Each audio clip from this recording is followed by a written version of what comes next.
1956 smells like stale Parisian espresso, cheap cigarettes, and the cold metallic tang of decay.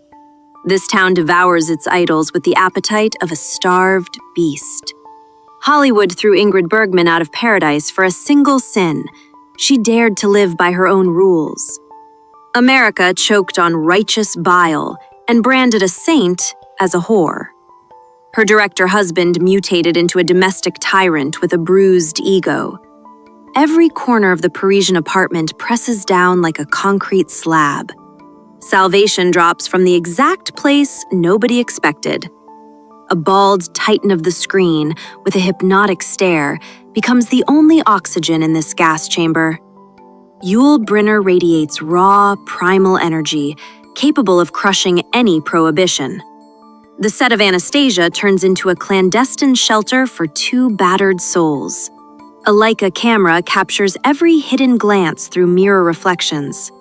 The young son has no clue what hides beneath the flawless French whispers. Parents shield their real lives behind diplomatic politeness. Paris watches them with the cynical grin of an aging streetwalker. Rossellini loses his mind in Italy, fueled by impotent rage and his own serial betrayals. His despotic grip on a woman shatters under the weight of a new obsession. This affair strikes like lightning in a summer storm. No sappy promises or long-term horizons, just pure chemistry of survival on the wreckage of shattered reputations. Both of them walk away with Oscars as absolute proof of vindication. The world falls back at their feet, erasing recent contempt. The 1956 mirrored self-portrait preserves the heat of this madness forever. Film stock captured the tenderness of outcasts who torched their bridges and survived. The past hits like a freight train. Parisian cobblestones remember the footsteps of defectors. Hollywood power brokers count losses and pray to box office returns. Studio stages conceal tons of fake gold and broken destinies. Every frame of Anastasia pulses with the feverish glow of forbidden fruit. Bergman sheds the skin of a hunted deer and turns predator. Brynner plays a king on screen, but obeys pure instinct in reality. Midnight streets of the French capital turn into a set for escape. Stranger eyes in restaurants feel like loaded gun barrels. Actors perform a public play for rubberneckers and paparazzi. Real life happens behind drawn blinds in cheap hotels. The language barrier morphs into a private cipher for the initiated. French syllables slice the air sharper than a razor blade. A little boy plays in the hallway with a toy soldier.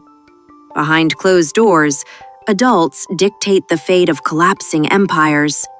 The Italian husband's jealousy feeds this dynamic with dark fuel. Rossellini fires off furious telegrams, sealing his own execution. Every new scene on set accelerates an inevitable explosion. The Oscar drops into the hands of victors with a heavy, metallic ring. America forgives sins only to winners and blockbuster hits. Hypocritical morality collapses under the weight of a triumphant comeback. Bergman climbs back to the top of the studio food chain. Brynner wears his crown with nonchalant supremacy. That Parisian summer remains forever sealed in Leica grain. Neither of them regrets the ash. Past embers fertilize the ground for new conquests. Postscript. Whether it truly happened or was merely a play of shadows on the wall, no longer matters. In the archives of old Hollywood, the truth has long since gathered dust, giving way to the legend. What remains is that for a few months of a Parisian summer, two broken people found the strength to rewrite the finale of their own tragedy. They turned the ashes of their reputations into the gold of cinematic triumph, leaving us only with grainy film and the bitter taste of ambiguity. After all, history doesn't remember what actually happened.